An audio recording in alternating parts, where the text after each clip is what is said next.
还是没有说服我。我们为什么不能接受焦恩这样的客户？他人品有问题。人品有问题不是理由。存在利益冲突。跟谁？我。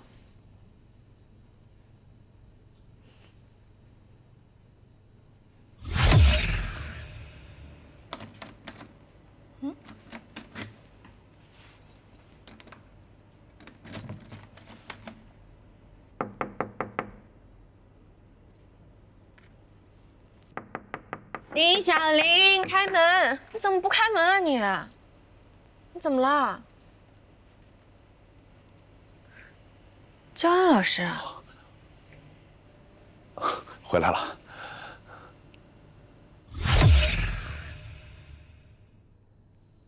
我明白了，你的意思是想告诉我，我们不应该跟这样的人合作。是的。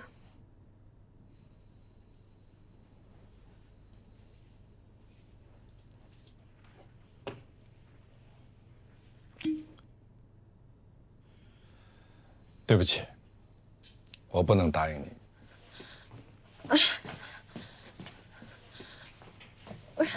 为什么？他这样的人就应该受到惩罚。受到什么惩罚？如果我按照你说的做，受到惩罚的是我们。我们要签的是柯东，而焦恩是柯东的首席法务官。我们不签对他没有任何损失，他马上可以成为别的律所的座上宾，而对于我们而言，我们却丢了一个大客户。可是我做不到。罗老师，我真的没有办法做到。我每天坐在您的办公室门口，我看着他以一个大客户的身份在那里进进出出。那你可以辞职啊。你为什么不辞职呢？你不就想躲他一辈子吗？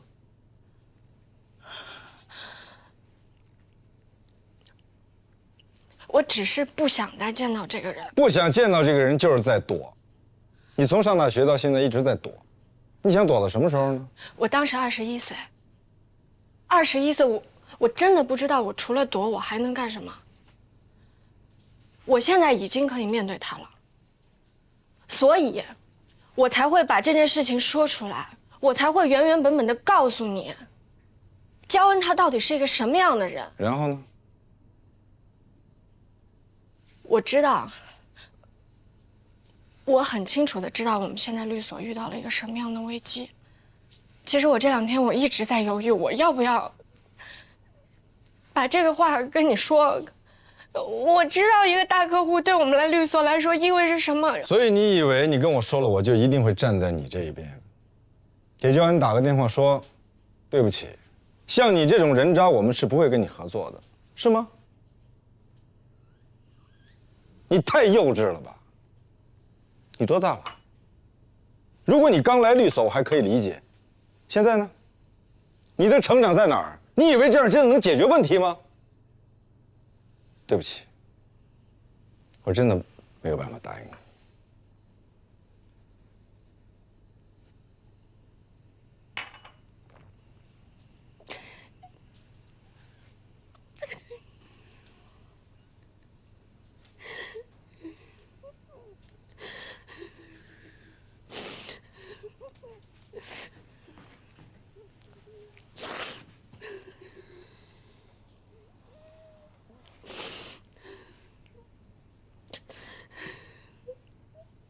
不要在我这儿哭好吗？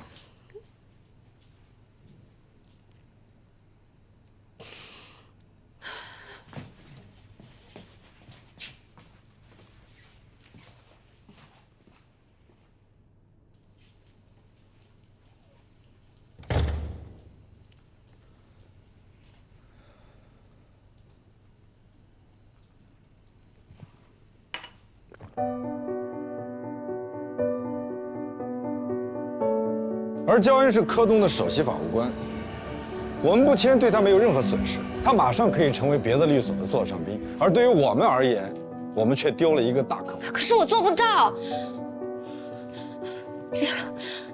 罗老师，我真的没有办法做到。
黛西，你怎么找到这儿的？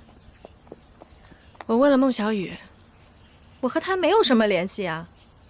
她有你的微信，她看了你的朋友圈，你们还有共同的好友。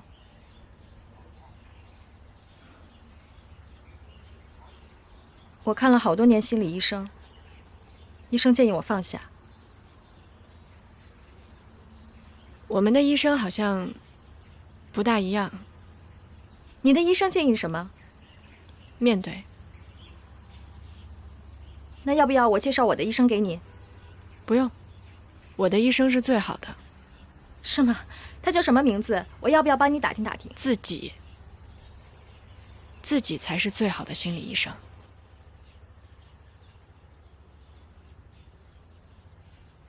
黛西，我知道你怨恨我，我也想过去找你道歉，但是我知道你不会接受我的道歉，所以我就想，我还是放过我自己好了。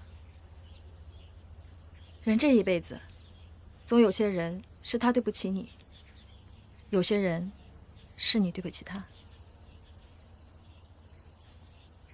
小林，你怎么样？交男朋友了吗？我今天过来是想请你帮我一个忙。好啊，你说，只要我能帮得上的。我现在在一个律所上班。我知道，全景。你放心啊，你的事我可从来没有跟任何人提起过。真的有人神神秘秘地问过我，你是不是有什么背景，交了什么有权有势的男朋友，才提前结束的学业，我都不置可否。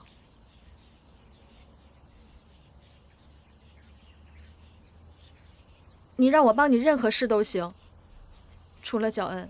你真的没有必要躲着他，你知道吗？你应该去面对他，现在已经不能把你怎么样了，你没有必要去怕他。我帮不了你，你只需要把他当年发给你的那些露骨的短信还有语音，就是你之前让我看过听过的那些给我就可以了。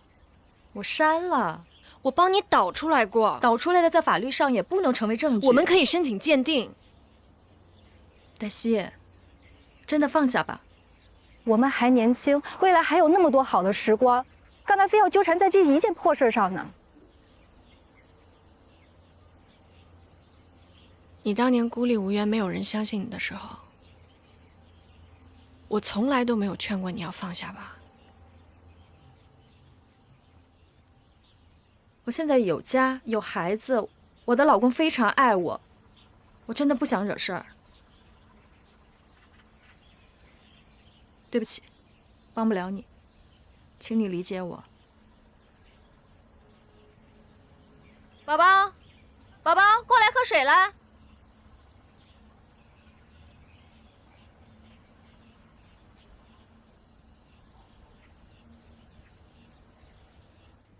主任，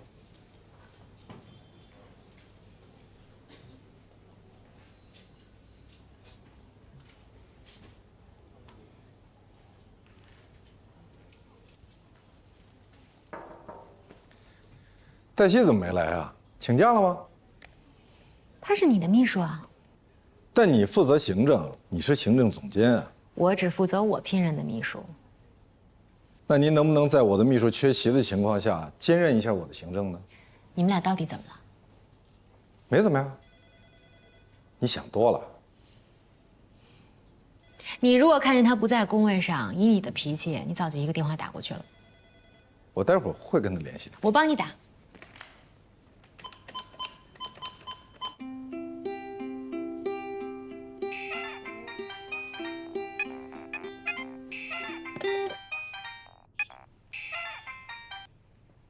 喂，丽娜姐，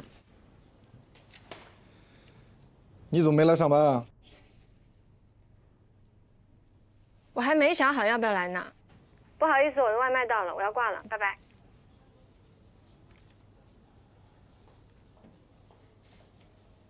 他说外卖到了就挂了我的电话。难道说外卖比上司的电话重要吗？你惯的。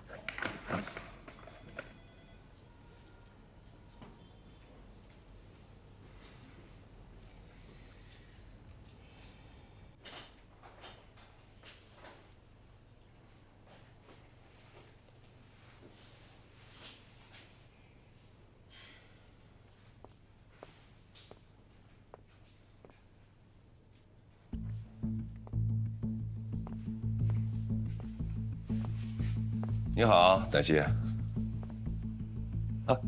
站门口等我。我在等我的外卖。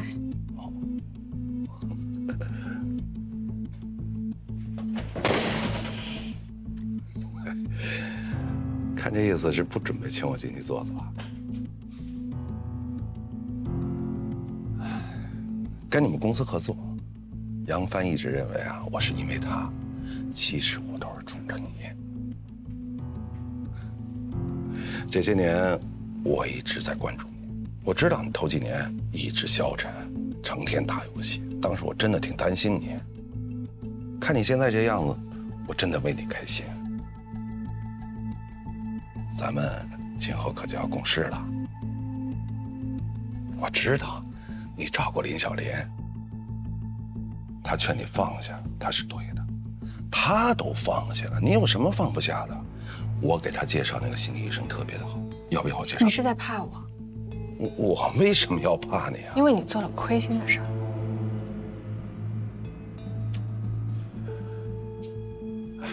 黛西啊，你是你，根本就没有接受当年的教训。我觉得我有必要提醒你一下，我跟你的领导罗宾主任那可是一见如故，我们今后每个星期都会在一起打球。我对他来说是不能置换的大客户，明白吗？尤其是他刚刚上任，因为夫人之仁，让整个律所陷入了重大的财政危机，所以他更需要我。你是在威胁我？我是在规劝你，识时务。我知道你鼓足了勇气，跟罗宾说了我的事儿，你以为他能站在你这边，对吗？你太天真，太自作多情了，根本就不可能，你明白吗？好好想想。你好，406外卖。哦，谢谢你啊，辛苦，给你5星好评啊！谢谢，谢谢。好，再见。用餐愉快。你会付出代价的。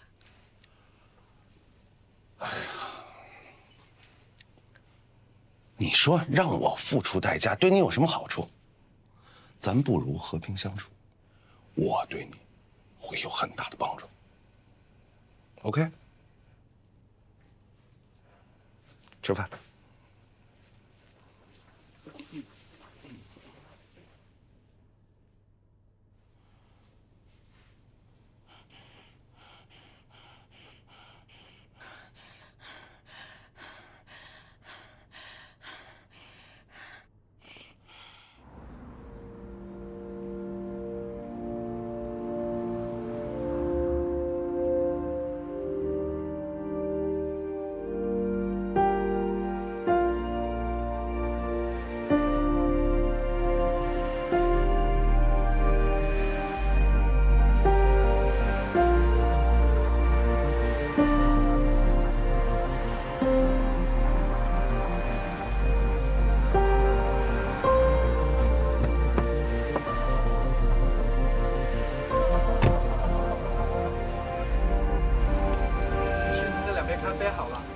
谢谢。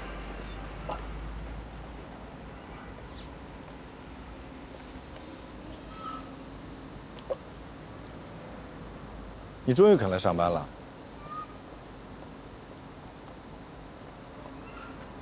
谢谢。您说的对，没有什么是过不去的。我不能还像一个小姑娘那样自怜自哀。那句话怎么说来着？小孩子才分对错，成年人只看利弊。所有的大人都曾经是小孩子，虽然只有少数人记得。小王子。看来我们喜欢看的书居然都差不多。我深感荣幸。不，是我深感荣幸。我深感荣幸。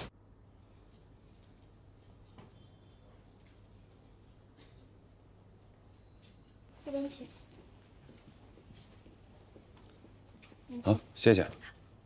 抱歉，抱歉，路上堵车，来晚了。没关系，快请坐啊。哎呀，都准备好了，那签字。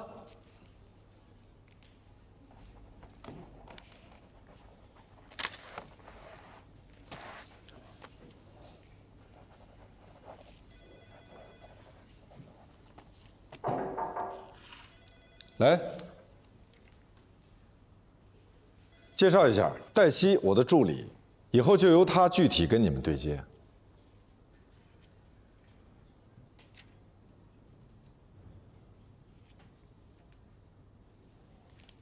您好，焦先生，我们认识。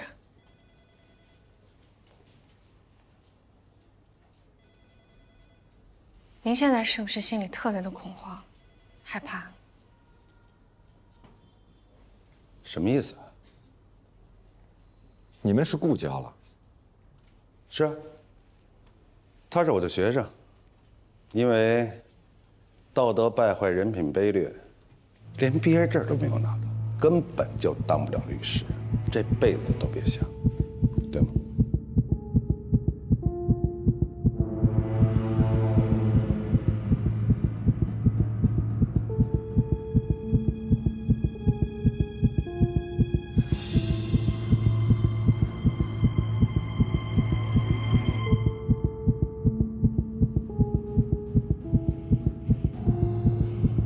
是，在我做交换生的时候，我曾经认识一个前辈。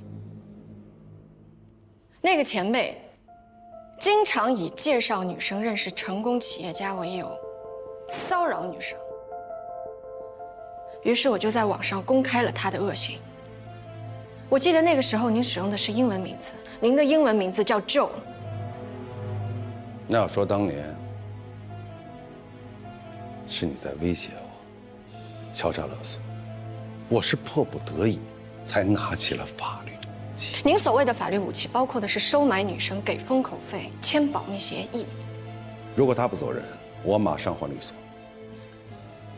你别着急，他没有证据，空口无凭，你可以告他。我有，我准备好。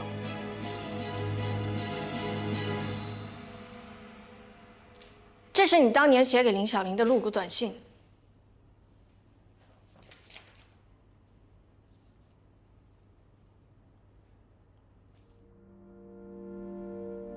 您不是说您已经搞定了这个林小玲了吗？是你没有搞定他。看来我们对“搞定”的定义理解不同。我再重复一遍，要么他走，要么我换律所，你选择。可以。但是我想在此之前，我们是不是可以先谈一谈，你跟你的前妻是怎么离婚的？他跟你离婚，是因为他发现了你和受害女生林小玲之间的保密协议，以及你收买证人、给付封口费的事实，他无法再跟一个衣冠禽兽一起生活。你是什么时候知道这事儿的？那就是确有其事了。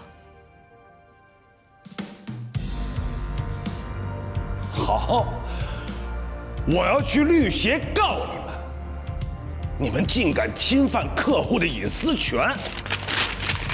我们会把这些证据交给你的美国大老板，然后我们应该很快就可以跟你们的新任法务官签合同了。而且，恭喜你加入了美国籍。在美国，性骚扰女性是重罪。我们可以给你介绍很多律师朋友，有涉外执照的。别录了。哦，我没录。我们录了。这间会议室有监控。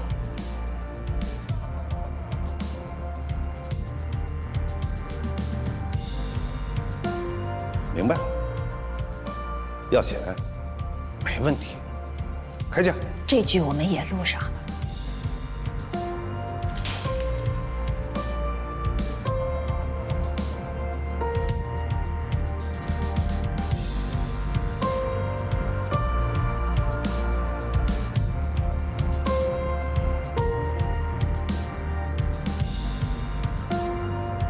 通知所有的子公司、客户、乙方，今后谁也不许跟全景合作，有签约的马上解约。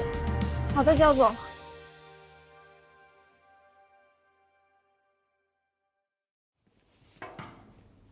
为什么没签？因为我们是一家有节操的律所。对不起，我之前误解您了。我不喜欢别人跟我说对不起。刚才麦飞给我发信息，他说那天晚上他就在你家。黛西当时受到了很大刺激，得了惊恐障碍，是一种急性焦虑障碍。什么症状呢？她会突然间情绪失控、发抖、心悸、呕吐，短时间内说不上来话，但一般发作时间都不长，就几分钟。难怪马师傅说他在车上晕车吐了。他不愿意去看心理医生，我也问过医生，医生说他就是不愿意去面对自己，类似于一朝被蛇咬，10年怕井绳。也许多见见井绳就好了。那您为什么不早点跟我说呢？我对你很失望。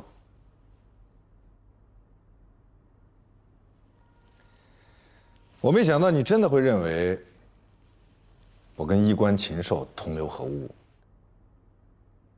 没有，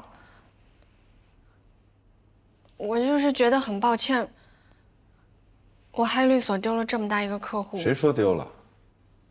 我们把焦恩告倒跟新的法务官签就好了。哎呦，那有什么话你就说。其实我给焦恩的那个林小玲的短信都是我凭记忆整理的。我知道。您怎么知道？我又没有跟你说过。我教过你，兵不厌诈。那如果他发现了怎么办？来不及了。我们已经录下来了。我们的会议室确实有监控。我们把监控寄给他的老板，他就完了。我们要先完了。我刚刚接到连续2个客户的电话，都说要跟我们解约。为什么？他们都是柯东的一方。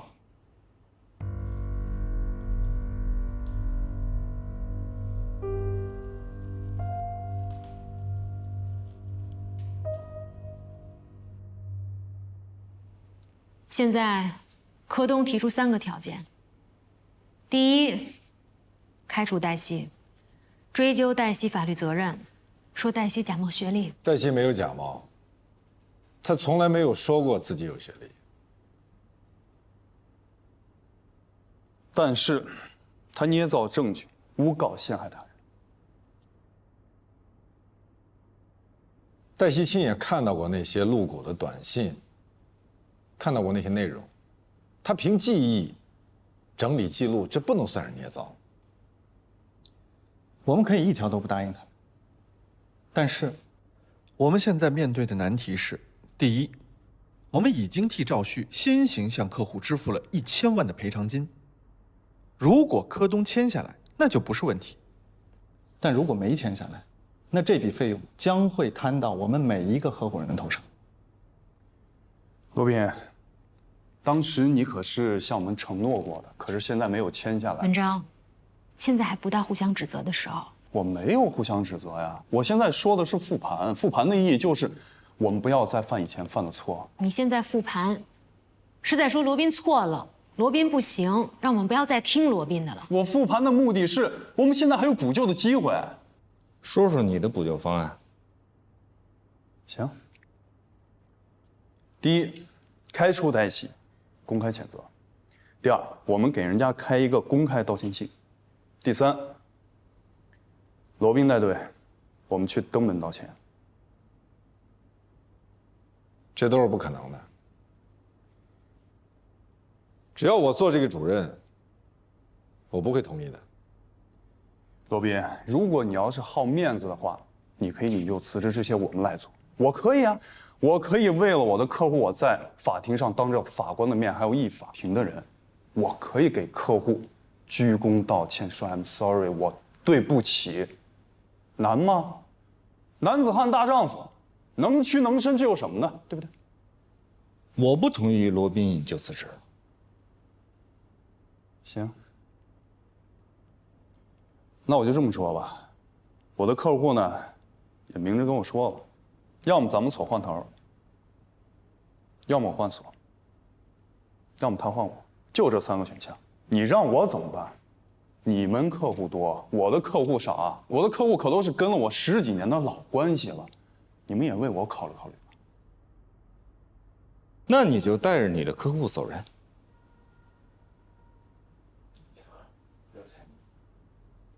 行，后会有期。哎，坐下坐下，别感情用事，大家都别感情用事。柯东，我们现在的确得罪不起。我也有几个客户跟柯东有非常深的联系，他们也都找我。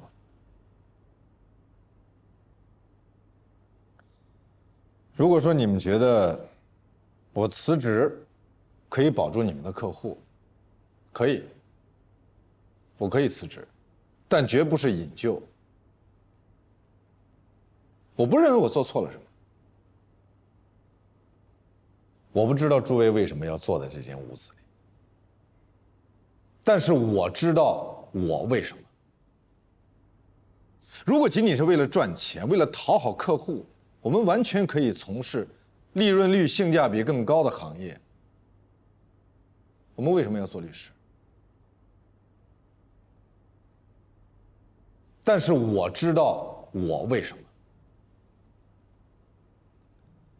我以为，我们之所以选择法律，是因为我们热爱一些不能够用钱买来的东西，比如说公正、是非、对错。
我会读心术，我从你的表情里面读出了你的内心。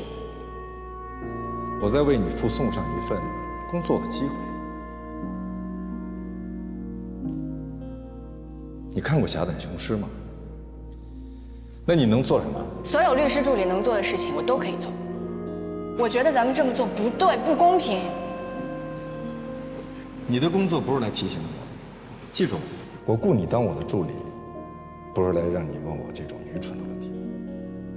罗律师，麻烦你现在就把他开掉。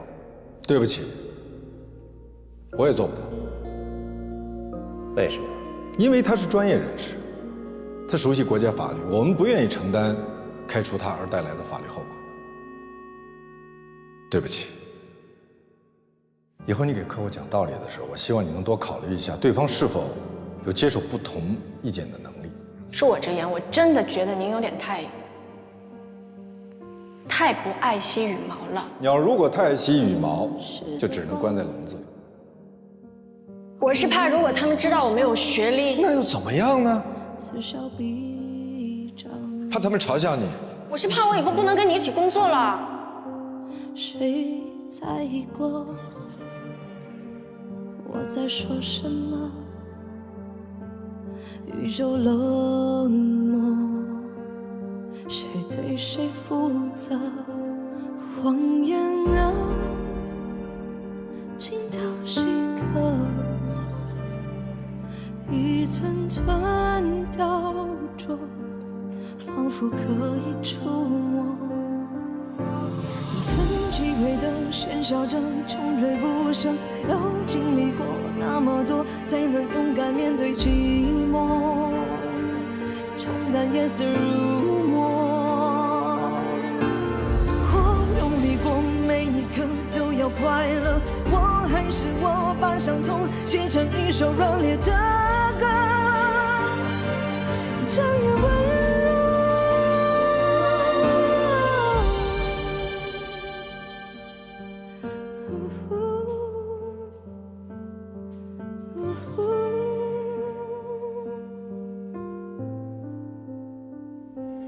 人的脸庞从黑白两张交替闪躲，没人不善良。我失去的和错过的，像无数之客，考验我的脆弱。曾几回的喧嚣着，穷追不舍，又经历过那么多，才能勇敢面对挫折，冲淡夜色如墨。我用力过，每一刻都有快乐，我还是我，把伤痛写成一首热烈的歌，渲染的歌。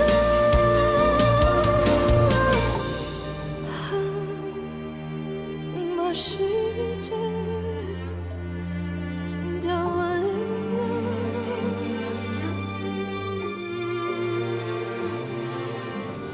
曾几回的喧嚣着，穷追不舍，又经历过这么多，才不枉费一遭活过，留下一笔浓墨。我用力过，每一刻都要快乐，我还是我，把伤痛写成一首热烈的歌，绚烂的歌，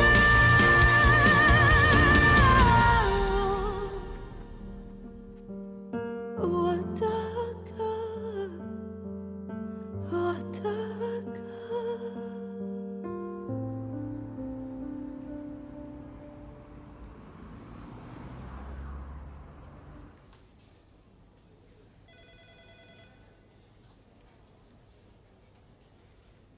他说什么了？他说，如果他不跟我们解约的话，那么柯东就不会再允许他使用柯东的专利，那样他就会停产。开会吧。这人都没到齐呢，叫一下其他人吧。没有其他人了。他们因为要挽留客户，所以没有时间来开会吗？他们都走了，跟客户走。都走了？他们有竞业协议，我免除了他们的竞业协议。为什么？强扭的瓜不甜，不甜的瓜也比一个瓜都没有强啊！罗宾不喜欢强迫别人。你别总是说罗宾喜欢什么不喜欢什么，行不行？你不要迁怒于丽娜，是我做的决定。一间律所，最重要的资产就是客户和律师。你踢掉柯东，这个我表示支持你。我们为此失去了一些胆小如鼠、见利忘义的客户，这我也都支持。但是你免除全所律师的竞业协议，这我就不能理解。我们不管面临多么艰难的局面，我也不要留一群身在曹营心在汉的人。所以你就动了妇人之仁，让我们的队伍都逃走了。如果你想走，我也不拦着。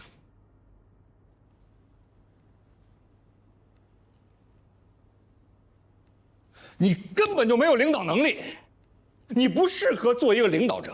你可以做一个律师，冲锋陷阵，无往不胜。但是你不是一个领兵带将的人。我们现在四面楚歌啊，10面埋伏，只有冲出这个包围圈，我们才能有一线的希望。这个时候，谁要说走，谁要赶走，咱们就应该毫不犹豫，格杀勿论。杀人是犯法的。我就是打个比方啊。但是我们现在面对这么大的困难，但凡是签了竞业协议的人，绝对不许他走。他要敢说走，咱们就要诉诸法律啊，告他个倾家荡产、家破人亡。船进水了，我们的当务之急，应该是修补漏洞，还是把大家都集中在甲板上？谁想上救生艇，就当众打死。那你也不能让这些人……你别说了，丽娜，你就是个秘书，你根本不知道我们现在面对的什么问题。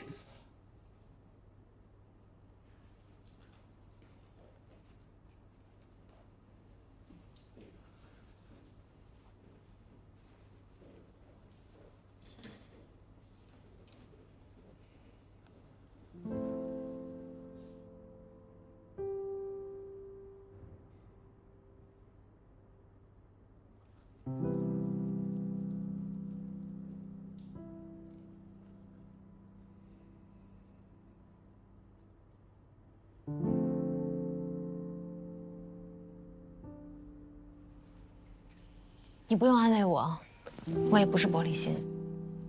我知道何塞不是故意的。我们会没事的，你相信我。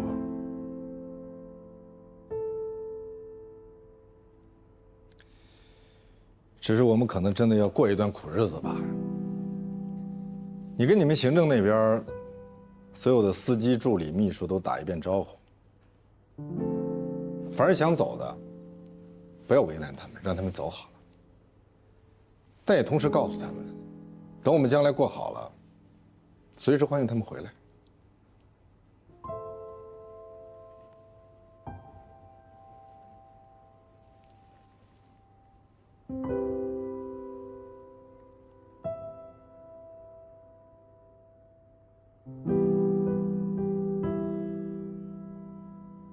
那你是怎么知道焦恩的事儿的呢？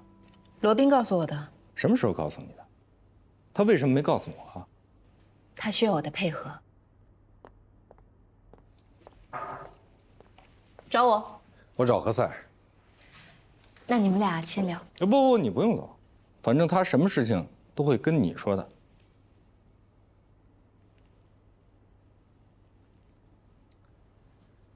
何塞，打虎亲兄弟，老虎不能打，老虎是受保护的。我是比喻，那你就换个比喻。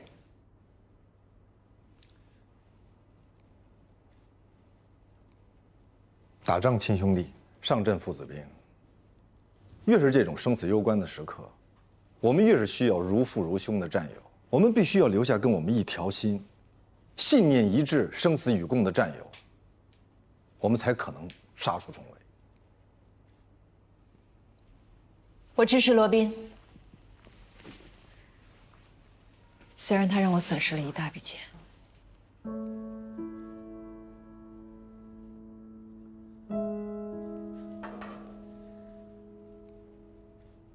报道，我是全景律所新来的律师，我叫麦飞，请各位前辈们多多指教。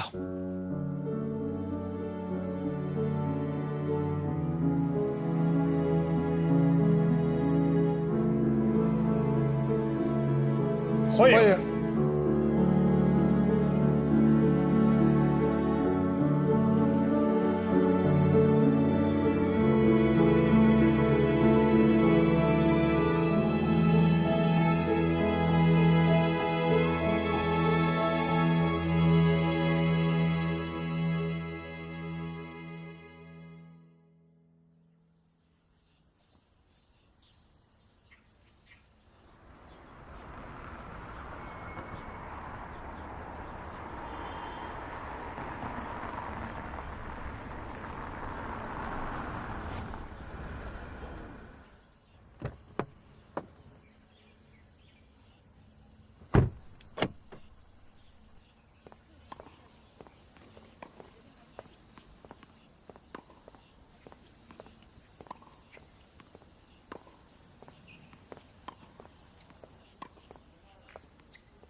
你的助理已经说服我了，我决定还是跟你们签。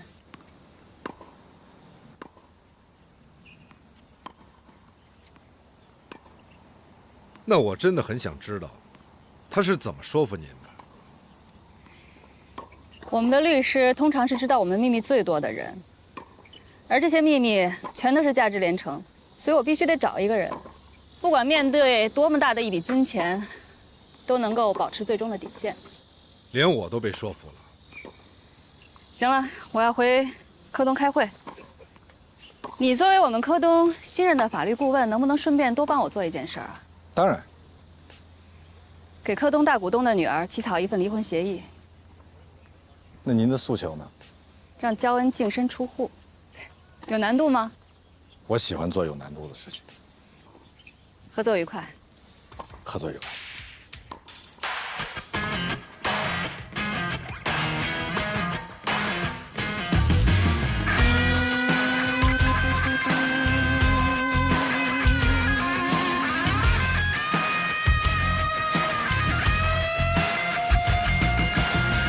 在角逐一场没有终点的梦，又能怎样？只能够战胜残酷，只能去圈住迷途，他要走的每一步，不犹豫，不彷徨，这夜的星光将是模样，用善良捍卫原则立场。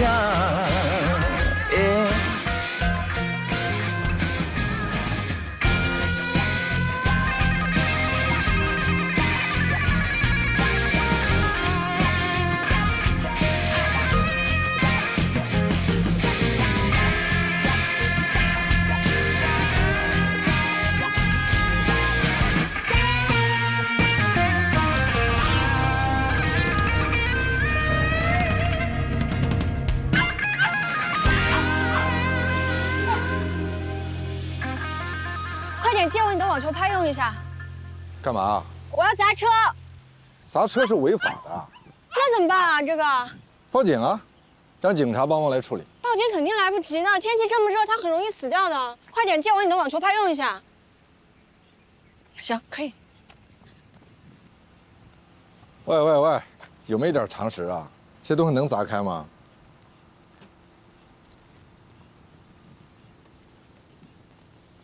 让开。学着点儿。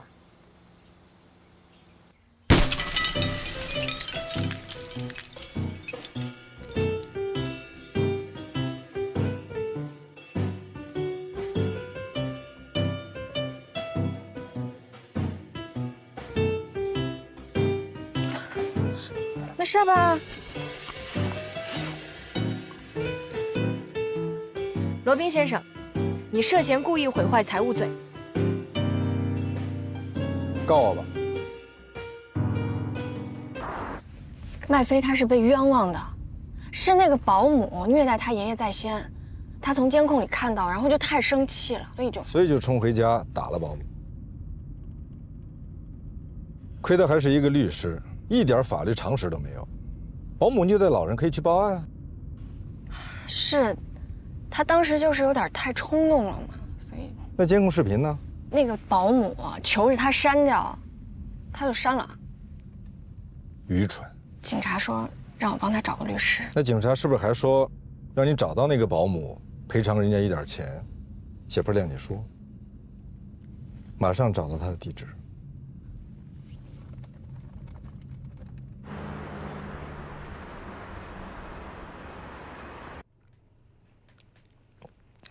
怎么，二位来解决问题来了？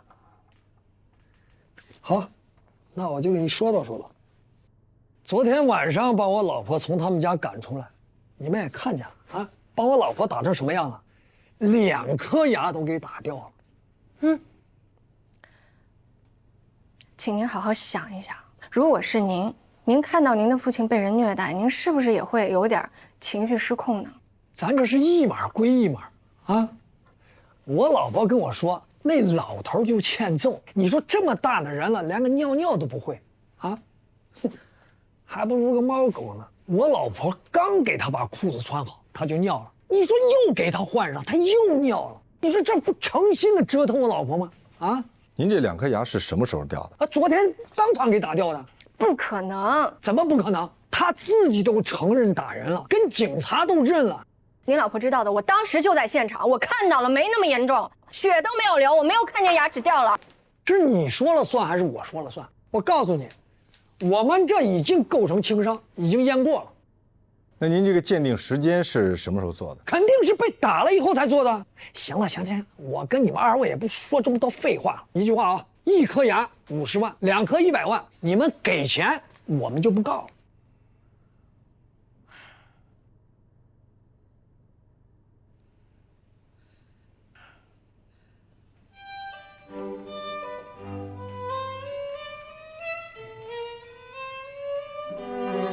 您太太这牙，如果我没猜错的话，应该是拔的吧？拔的不是打掉的那2个。那是哪2颗？您能给我看看吗？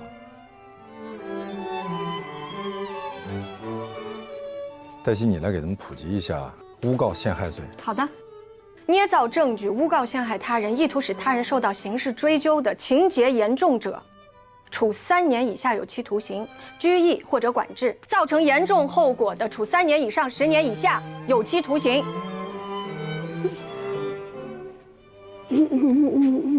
我们不告了，那打就打了，他就。我想你们到现在还没闹明白，他没有打你，我们不追究你们的刑事责任已经很客气了。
你在干什么？你走错办公室了吧，罗老大？不好意思啊，还不习惯。哎，我多问一句啊，我听说许万辉要来咱们这儿吗？是啊，他会带来新的客户，然后你就许给他，到了这儿就做高级合伙人。你到底想说什么？你知道蓝红为什么离开律所吗？上海有几家外资所请我，都是高级合伙人。恭喜你了。我还在犹豫。别犹豫了，多好的机会啊！好好干，到时候我给你搞一个盛大的离职 party。对不起啊，我一会儿再过来。没事儿，我已经没事了，就是来告别的。盛大的离职 party， 我刚才听见了。不必了，谢谢。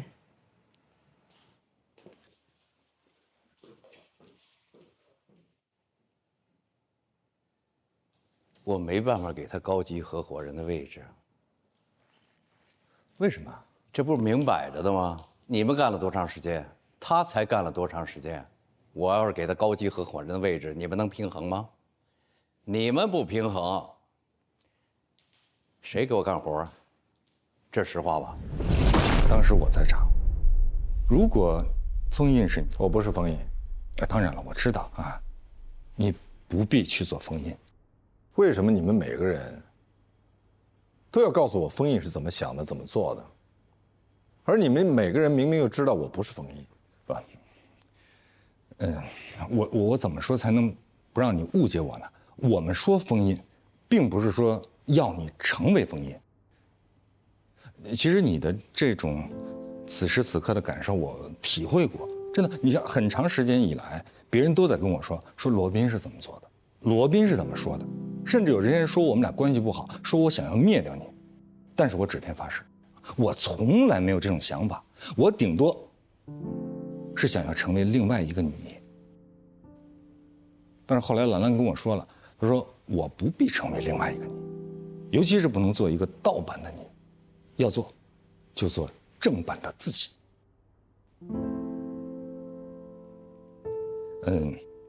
我跟你一样啊，我们都是那种受人滴水之恩当涌泉相报的人，所以呢，我怕还不起别人，所以我也不受别人的恩赐，所以我的朋友也很少。我不用为了维系朋友关系而去做自己不喜欢做的事儿，自己不愿意做的事儿，让谁失望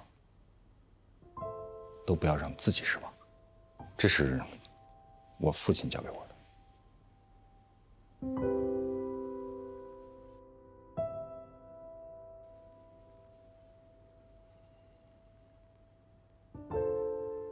谢谢你父亲。不客气。啊，这句话是我替我父亲的在天之灵对你说的，不客气。我为你骄傲。这句话，我是替你父亲的在天之灵说的。我为你骄傲。我是在认真的跟你说。我也是，非常认真。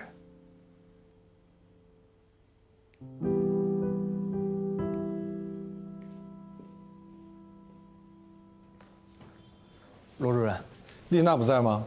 丽娜姐她一会儿过来，您找她有事吗？啊，不是她找我。哦，对，她有东西要给您，您等一下。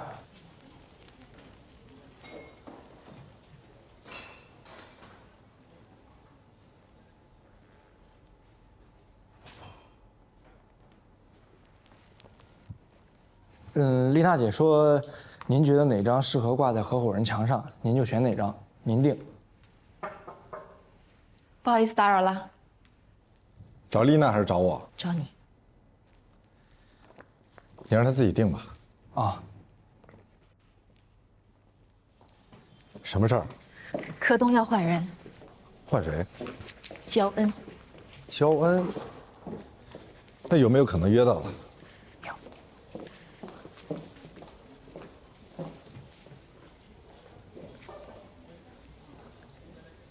丽娜的照片真的要挂在这儿吗？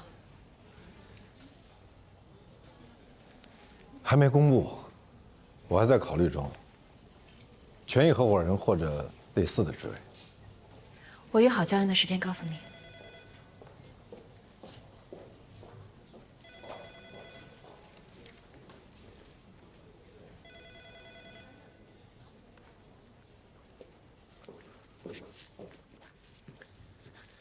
你刚才应该还有话没有说完。我说完了，你也听到了。我只听到了你跟我说，你真的要把丽娜的照片挂在合伙人墙上吗？好吧，那我可以说的更明确一点，你别介意。你说，我不介意。我喜欢全景，因为我喜欢这里公平纯粹的工作环境。虽然别的律所也有这样的先例。不是律师也可以做权益合伙人，但是在全景不应该有这样的先例，至少现在不应该有。你的意思是，我不应该提拔丽娜？你当然应该提拔丽娜，她忠心耿耿，劳苦功高。可她不是律师，她是你的秘书。如果你轻易的就让她做了全景的权益合伙人，我想大家都会觉得不公平、不妥当。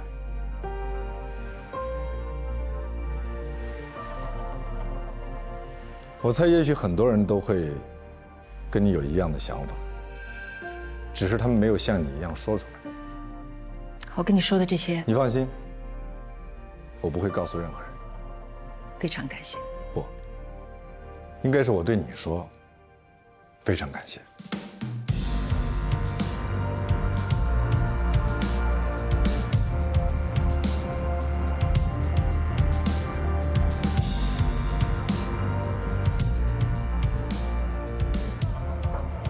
哎，老大，我来是想跟你说，许万辉可以来，但是不能一来就做高级合伙人。您说什么？你听到了？可是我已经跟许万辉说了，他是我哥们儿。您是答应过我，我是先问过您才跟他说的。抱歉，我当时并没同意，但是可能让你误以为我同意了，所以我来就是跟你明确一下。老大，那这样，您看您能不能同意1年以后让他当高级合伙人？如果他业绩可以达标的话，当然。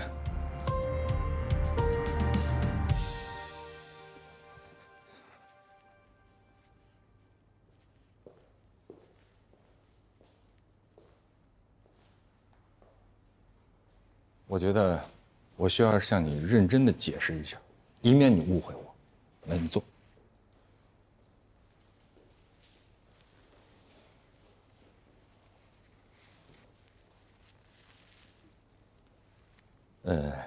我知道，你呢，喜欢拿我开心。我也知道，也许我对于你的意义，并没有你对于我的意义这么重要。但是你是我的朋友，而且我们没有几个朋友，所以我对这份友谊非常的重视，非常的重视。你到底想说什么？对于许万辉，我没有意见。如果是非得让他做高级合伙人，他才肯来，那好，那就这样呗。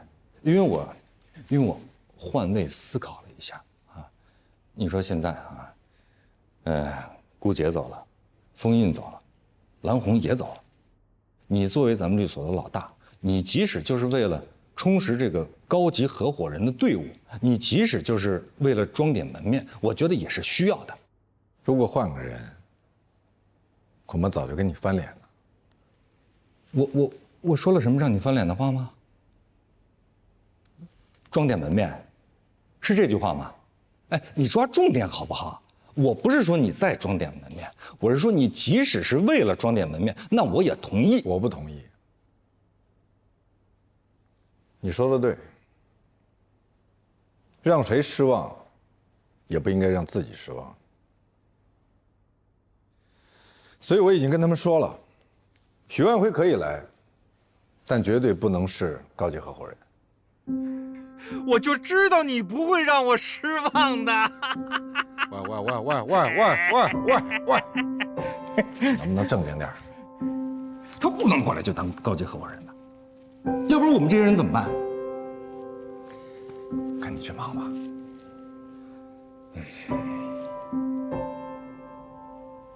谢谢。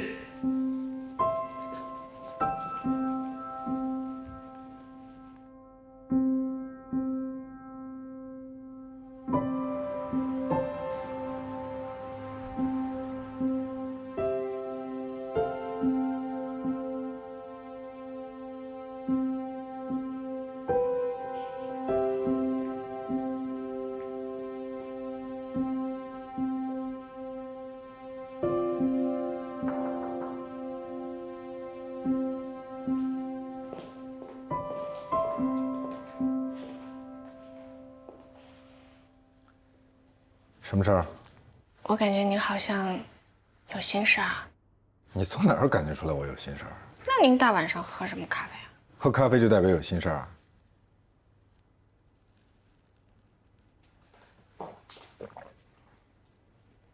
您可以和我说说。我没心事儿。你有事儿吗？我是过来感谢您的，为什么感谢我？为您每一次匡扶正义，除恶扬善。够响亮的啊！啊？那请你以后再站在正义那边的时候，能不能也稍微站稳一点儿？别老是让我拼了命的匡扶你。